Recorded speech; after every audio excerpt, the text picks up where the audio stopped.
قضا نماز کا کیا طریقہ ہے؟ قضا نماز کی نیت کیسے کی جاتی ہے اور قضا نماز کب کس وقت پڑھنا چاہیے اور قضا نماز کتنی رکعات پڑھی جاتی ہے؟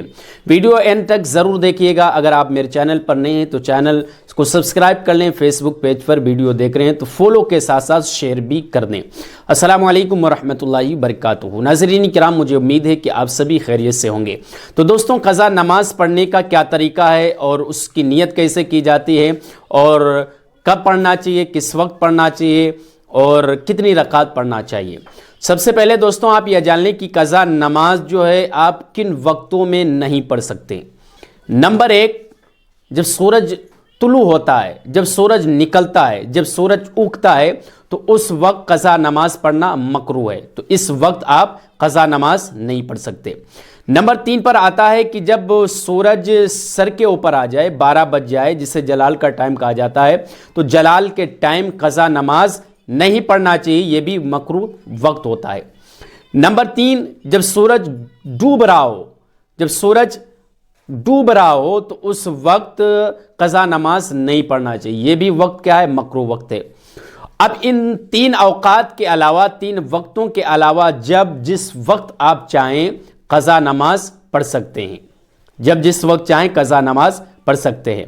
اب قضا نماز کی نیت کیسے کرنا ہے؟ قضا نماز کی نیت جو ہے، نیت دل کے پختہ ارادے کا نام ہے۔ آپ نے دل سے کر لیا ارادہ کہ مجھے قضا نماز پڑھنا ہے، اب آپ کی نیت ہو چکی ہے قضا نماز کی۔ اگر آپ دل سے کہنا ہی چاہتے ہیں تو آپ یوں کہہ لیں، نیت کرتا ہوں میں 4 رکعت قضا نماز یا 2 رکعت قضا نماز، یا نیت کرتی ہوں میں 4 رکعت قضا نماز یا 2 رکعت قضا نماز، واسطے اللہ تعالیٰ کے منہ میرا کعبہ شریف کی طرف، اللہ اکبر۔ ٹھیک ہے، تو اس طریقے سے نیت کی جائے گی۔ اب قضا نماز کتنی رکعت پڑھی جاتی ہے؟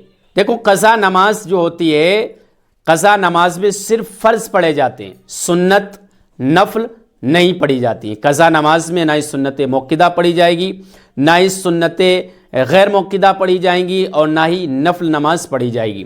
قضا نماز میں فرض پڑھے جائیں گے اور 3 وتر واجب، جو عشاء میں 3 وتر واجب ہیں، ان کو پڑھنا ضروری ہے۔ باقی اگر آپ کی فجر کی نماز قضا ہو گئی تو آپ صرف فجر کے 2 فرض پڑھیں گے۔ ظہر کی نماز اگر آپ کی قضا ہو گئی تو صرف ظہر کے 4 فرض پڑھیں گے۔ عصر کی نماز اگر آپ کی قضا ہو گئی تو صرف آپ 4 فرض پڑھیں گے۔ مغرب کی اگر آپ کی نماز قضا ہو گئی تو صرف 3 فرض پڑھیں گے۔ عشاء کی آپ کی نماز قضا ہو گئی تو 4 فرض پڑھیں گے، پھر اس کے بعد میں 3 وتر واجب پڑھیں گے۔ یہ ہے قضا نماز پڑھنے کا طریقہ۔ اب اگر آپ کی فجر کی نماز قضا ہو گئی اور آپ نے فجر کی نماز کو 10 بجے، 10:30 بجے اور 11 بجے تک اگر آپ فجر کی نماز پڑھتے ہو تو اس وقت آپ کو سنت بھی 2 پڑھنا پڑے گی اور 2 فرض بھی پڑھنا پڑیں گے۔ قضا کا مطلب دوستو ہوتا ہی ہے کہ اگر نماز کا وقت نکل جائے اور نماز کے وقت نکلنے کے بعد آپ نماز پڑھ رہے ہیں تو وہ آپ کی نماز قضا ہو گئی ہے۔ اگر آپ نماز کے وقت ہی میں نماز پڑھ رہے ہیں تو اس وقت شرط ہے، ضروری ہے کہ آپ کو نماز کی سنتیں بھی پڑھنا ہے، جو سنت موقدہ ہیں۔ غیر موقدہ پڑھیں نہ پڑھیں کوئی مسئلہ نہیں ہے، اگر جو سنت موقدہ ہیں ان سنت موقدہ کو پڑھنا پڑے گا اور فرض کو بھی پڑھنا پڑے گا۔ اگر نماز کا ٹائم ہے اور نماز کا ٹائم نکل گیا، اس کے بعد میں اگر آپ نماز پڑھ رہے ہیں قضا، تو اس وقت صرف آپ کو 4 فرض پڑھنا ہوں گے۔ تو مجھے امید ہے کہ آپ اس چھوٹے سے کلپ میں اچھی طریقے سے سمجھ لیا ہوگا۔ اگر ویڈیو اچھا لگے تو تمام دوست آپ تک ضرور شیئر کریں اور مجھے فالو کر لیں۔ السلام علیکم ورحمۃ اللہ۔